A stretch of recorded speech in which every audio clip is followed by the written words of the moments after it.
Hey guys, welcome back to my YouTube channel Ramesh Yashaswini. శ్రీ మాత్రేయ నమః. వారాహిదేవి నవరాత్రుల్లో ఈరోజు చివరి రోజు అంటే 9వ రోజు. 9వ రోజు పూజా విధానాన్ని నేను ఎలా చేసుకున్నాను, ఏ విధంగా చేసుకున్నాను అని అయితే మీకైతే ఈ వీడియోలో షేర్ చేస్తాను. వారాహిదేవి నవరాత్రుల్లో 9వ రోజు అలంకరణ ఎలా చేసుకోవచ్చు అనేది కూడా చూపిస్తాను. వారాహిదేవి నవరాత్రుల పూజను 9 రోజులు చేసుకుంటాం. 10వ రోజు అంటే ఉదయం తెల్లవారుజామున మనం అమ్మవారికి ఉద్వాసన చెప్పి అమ్మవారిని అయితే సాగనంపుతాం. కాబట్టి నేను 10 రోజుల దీపాన్ని అయితే అమ్మవారికి పెట్టుకుంటున్నాను. అమ్మవారికి 10 దీపాలను ఈరోజు చివరి రోజు కాబట్టి అమ్మవారికి 10 దీపాలతో అయితే నేను ఈరోజు అయితే పూజ చేస్తున్నాను. ఉప్పు దీపం అయితే ఇంతకుముందు చూపించిన విధంగా ఒక ప్లేట్లో ఉప్పును అయితే తీసుకొని 2 ప్రమిదలను పెట్టుకొని దీపాన్ని అయితే కుంకుమ బొట్లతో అలంకరించుకొని దీపాన్ని అయితే సిద్ధం చేసుకోవాలి. తరువాత నవధాన్యాలను బయట అయితే మార్కెట్లో దొరుకుతాయండి. నవధాన్యాలు కిట్ తీసుకొని ఆ కిట్ అంతా మొత్తం సపరేట్ అయితే మాకైతే వచ్చాయి. కాబట్టి నేనైతే అలా ఒక బౌల్లోకి తీసుకొని కలిపేసుకొని మొత్తం అలా ఒక ప్లేట్లోకి కొన్ని తీసుకొనేసి ఇలా దీపాన్ని పెట్టుకొని పసుపు, గంధం, కుంకుమ బొట్లతో దీపాన్ని అయితే అలంకరించుకొని పెట్టుకున్నాను. మీ దగ్గర మట్టి ప్రమిదలు కానీ, ఇత్తడి ప్రమిదలు కానీ, వెండి ప్రమిదలు కానీ ఏ ఉన్నా సరే మీరైతే పెట్టుకోండి. ఇక్కడ నేను పెట్టుకుంటున్న మరో దీపం, 3వ దీపం కామాక్షి దీపం. కామాక్షి దీపానికి కూడా మీరైతే ఇలా కుంకుమ బొట్లతో అలంకరించుకొని ఇలా ఒక ప్లేట్లోకి బియ్యం వేసుకొని దీపాన్ని అయితే పెట్టుకొని సిద్ధం చేసుకోండి. ఇలా పసుపు, కుంకుమ బొట్లు, గంధంతో అలంకరించుకొని బియ్యం మీద కూడా పసుపు, కుంకుమ వేసి ఇలా కామాక్షి దీపాన్ని అయితే ఈ విధంగా సిద్ధం చేసుకోండి. తర్వాత నేను ఇక్కడ చూపిస్తున్నది కొబ్బరి దీపం. అప్పటికప్పుడు ఒక టెంకాయని అయితే కొట్టుకున్న తర్వాత ఆ దీపాన్ని అయితే పెట్టుకోవాలి. పాత టెంకాయలు ఏవి అయితే పెట్టుకోకూడదు. ఆ కొబ్బరి దీపానికి కూడా పసుపు, కుంకుమ బొట్లను అలంకరించి ఆ దీపాన్ని అయితే సిద్ధం చేసుకోవాలి. ఇక్కడ నేను చూపిస్తున్న దీపం కంద దీపాన్ని పెట్టుకోవడానికి ముందుగా ఒక ప్లేట్లోకి బియ్యం వేసుకొని వాటి మీద పసుపు, కుంకుమ వేసి కందగడ్డకు కూడా గంధం, పసుపు, కుంకుమలతో అలంకరించి కంద దీపాన్ని అయితే సిద్ధం చేసుకోవాలి. ఇప్పుడు ఇక్కడ నేను చూపిస్తున్న మరో దీపం తమలపాకులు కూడా అంతేనండి. 5 ఆకులు ఒక ప్లేట్లో పెట్టేసుకొని 5-6 ఆకులు వేసేసుకొని వాటిని తొటాలు తుంచేసుకొని ఇలా పెట్టుకొని నెమలి పింఛంలాగా వచ్చేలాగా పెట్టుకొని వాటి మీద బియ్యం వేసుకొని పసుపు, కుంకుమ, గంధం బొట్లతో నీట్గా అలంకరించుకొని దీపాన్ని అయితే సిద్ధం చేసుకోవాలి. ఇది పంచగవ్య దీపం. నేనైతే ఆన్లైన్లో ఈ పంచగవ్యాలు అనేది తీసుకున్నాను. పంచగవ్యాలు ఇలా ఒక దీపంలో పెట్టుకొని ఇలా అయితే సిద్ధం చేసుకోవాలి. ఇక్కడ మరో దీపం పిండిని కూడా ఇలా మంచిగా గంధం బొట్లతో అలంకరించుకొని సిద్ధం చేసుకోవాలి. తరువాత ఇక్కడ జలదీపం మరియు క్షీరదీపం 2 ఒకేసారి అయితే నేనైతే చేసుకుంటున్నాను. ఒక బౌల్లోకి వాటర్, పాలు 3/4 పార్ట్ తీసుకొని తర్వాత 1/4 పార్ట్ అనేది ఆయిల్ని అయితే వేసుకోవాలి. ఇప్పుడు 10 దీపాలను అయితే సిద్ధం చేసుకున్నాం. పంచగవ్య దీపం, తమలపాకుల దీపం, కంద దీపం, కొబ్బరి దీపం, కామాక్షి దీపం, ఉప్పు దీపం, నవధాన్యాల దీపం, జలదీపం, పిండి దీపం, క్షీర దీపం, ఇలా అన్ని దీపాలైతే ఈ విధంగా పూజకు ముందుగా అందంగా ఈ విధంగా అయితే అలంకరించుకున్నాను.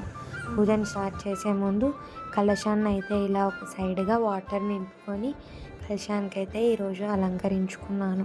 తరువాత ఈరోజు చివరి రోజు కాబట్టి అమ్మవారి అభిషేకాన్ని అయితే చివరిగా నేనైతే చేయాలనుకున్నాను. ఈరోజు అమ్మవారికి ఇష్టమైన ఎర్రటి గాజులతో మాలనైతే వేస్తున్నాను. అమ్మవారికి ఎర్రటి గాజులు కానీ, ఎర్రటి పువ్వులు కానీ చాలా ఇష్టమని మనకు మొదటి వీడియో నుండి నేనైతే ఈరోజు నేను అమ్మవారికి గాజుల మాలతో పాటు నిమ్మకాయల మాలను కూడా అమ్మవారికి అయితే సమర్పిస్తున్నాను. అమ్మవారికి 9 నిమ్మకాయలతో అయితే మాలను తయారు చేస్తున్నాను. మీరు మాలను చేసుకునేటప్పుడు ముందుగా దారం కొలతనైతే అమ్మవారి పటం దగ్గర పెట్టి చూసుకున్న తర్వాతనే నిమ్మకాయలు మాలను తయారు చేసుకోండి. అప్పుడైతే మాల కరెక్ట్గా అమ్మవారి చిత్రపటానికైతే సరిపోతుంది.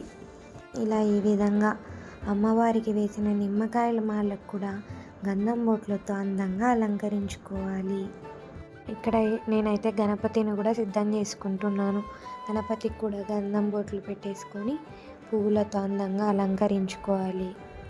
ఇప్పుడు నా దగ్గర ఉన్న నగలతో అమ్మవారిని అందంగా అలంకరించుకుంటున్నాను. మల్లె పువ్వులతో కూడా అమ్మవారిని నిమ్మకాయల మాలకు గాజుల మాలకు మధ్యగా వేసి అమ్మవారి రూపం అందంగా కనిపించేటట్టయితే నేను ఈరోజు అలంకరించుకున్నాను. అమ్మవారు అనుకొని ఉంటారు కదా, నేను ఈరోజు ఈ విధంగా అలంకరణ జరిపించుకోవాలి అనేసి అమ్మవారు అనుకున్నట్లే అమ్మవారైతే మనతో అలంకరించుకుంటారంట అండి.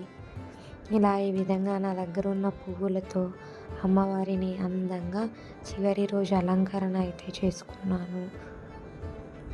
దీపాలను అయితే పెట్టేసుకున్నాను.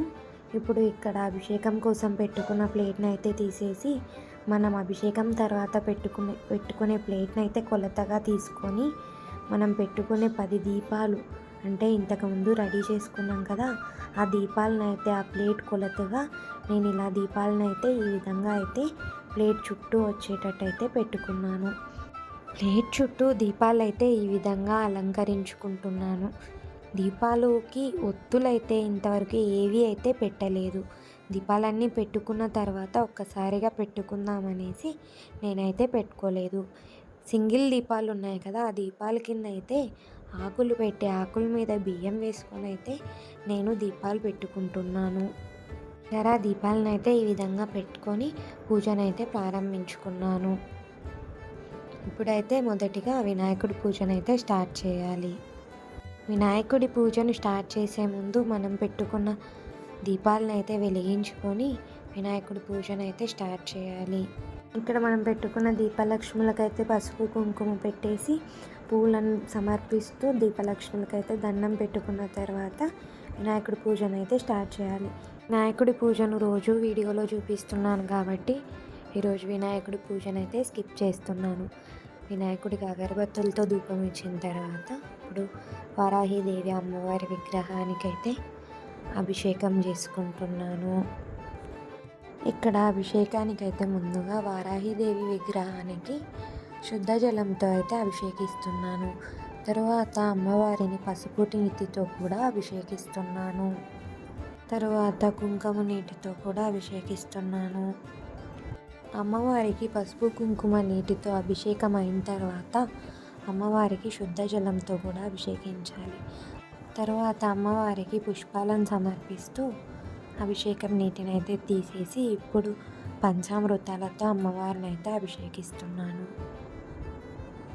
అమ్మవారిని పంచామృతాలతో అభిషేకం చేసే ముందు చివరిగా శుద్ధ జలాలతో అభిషేకం చేసిన తర్వాతే పంచామృతాలతో అభిషేకం చేయాలి. పంచామృత అభిషేకం పూర్తయిన తర్వాత కూడా చివరిగా శుద్ధ జలంతో అభిషేకం చేసిన తర్వాతే అమ్మవారి పీఠాన్ని కదిలించాలి. తర్వాత అమ్మవారికి పుష్పాలు సమర్పిస్తూ అమ్మవారికి మంగళహారతిని అయితే ఇవ్వాలి. మంగళహారతి ఇచ్చిన తర్వాత అమ్మవారి విగ్రహాన్ని అయితే తీసి అమ్మవారికి మంచిగా గంధం బొట్లతో అలంకరించుకున్న తర్వాత అమ్మవారి ఆసనాన్ని అయితే సిద్ధం చేసుకోవాలి. అమ్మవారికి ఆసనాన్ని ఇలా సిద్ధం చేసుకున్న తర్వాత అమ్మవారిని అలా ఆసనంలో కూర్చోపెట్టి చూస్తుంటే ఎంత ముచ్చటగా ఉంటారో కదా. అమ్మవారికి మీ దగ్గర ఉన్న నగలతో అందంగా అలంకరించుకోండి. ఇప్పుడు అమ్మవారి వద్ద మీ దగ్గర ఉన్న మంగళకరమైన వస్తువులు అంటే మనం రోజు పూజలో పెట్టుకుంటున్న మంగళకరమైన వస్తువులన్నీ అమ్మవారి దగ్గర పెట్టుకున్నాను. ఇలా అమ్మవారిని నా దగ్గర ఉన్న పువ్వులతో అందంగా అలంకరించుకున్నాను. ఇప్పుడు మనం పెట్టుకున్న ప్రత్యేకమైన 10 దీపాలకైతే పువ్వులు కుంకుమ బొట్లతో అందంగా అలంకరించుకున్నాను.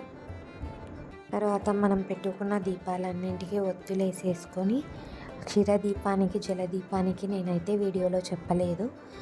మామూలు పాత వీడియోలో చెప్పినట్టుగా ఆకునైతే కట్ చేసుకొని దీపవత్తినైతే సిద్ధం చేసుకున్నాను. ఇలా దీపాలన్నింటికి పసుపు కుంకుమ బొట్లతో అలంకరించుకొని ఒక్కొక్క పువ్వుని దీపానికి సమర్పిస్తూ ఒక్కో దీపాన్ని అయితే అమ్మవారి నామం తలుచుకుంటూ దీపాలనైతే వెలిగించుకోండి. ఒక్కో దీపాన్ని వెలిగిస్తుంటే అమ్మవారు ఆ కాంతుల్లో దీపకాంతుల్లో ఎంత అందంగా ఉంటారో. ఇలా అమ్మవారి కోసం పెట్టుకున్న దీపాలన్నీ ఇలా ఈ విధంగా 10 దీపాలను వెలిగించుకున్న తర్వాత అమ్మవారి పూజనైతే స్టార్ట్ చేయాలి. ఇక్కడ అమ్మవారికి తాంబూలాన్ని అయితే సమర్పిస్తున్నాను. ఈరోజు నా దగ్గర ఉన్న అరటిపళ్ళను అయితే అమ్మవారికి తాంబూలాలుగా సమర్పించాను. ఇక్కడ అమ్మవారికి అగరబత్తులతో ధూపం ఇస్తూ అమ్మవారి పూజనైతే స్టార్ట్ చేశాను.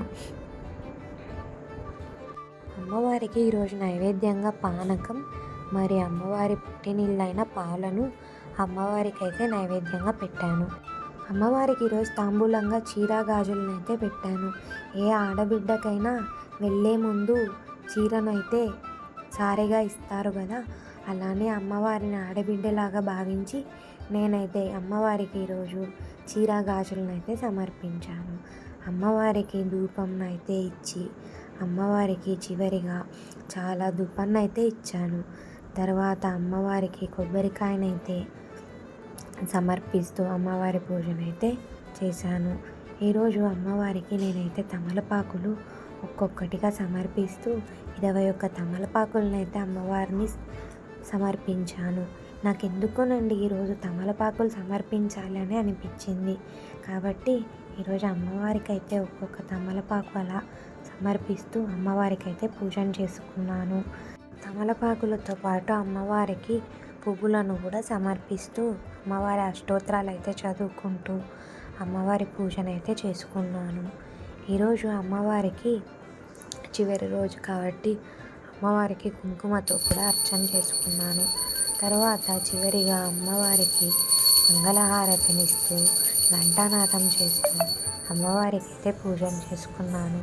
చూసారా, ఈరోజు చివరి రోజు అమ్మవారి చివరి అలంకరణ. ఈ సంవత్సరానికి ఇదేనండి వారాహిదేవి నవరాత్రుల్లో చివరి రోజు video.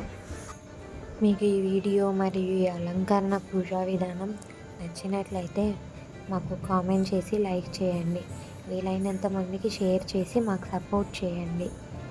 Me friends and family మెంబర్స్కి మా ఛానల్ సజెస్ట్ చేయండి. ఈ వారాహిదేవి నవరాత్రుల్లో నేను నా పూజను అయితే సక్సెస్ఫుల్గా కంప్లీట్ చేశాను. అమ్మవారి ఆశీస్సులు నాకు ఉన్నట్లయితే మరి నెక్స్ట్ సంవత్సరం కూడా అమ్మవారిని నా స్తోమతకు తగ్గట్టుగా నెక్స్ట్ సారి కూడా ఇలానే అందంగా చేసుకోవాలని అయితే అనుకుంటూ అమ్మవారి ఆశీస్సులు ఎప్పుడూ మా దగ్గర ఉంటాయని కోరుకుంటూ వారాహిదేవి నవరాత్రుల పూజలు మరియు విధానాలు అయితే ఈ వీడియోతో పూర్తయిపోయాయి. ఈరోజు వీడియో అలంకరణ మీకు నచ్చినట్లయితే లైక్ చేసి కామెంట్ చేయండి. Please subscribe our channel Ramesh Yashaswini. Thanks for watching. Bye bye.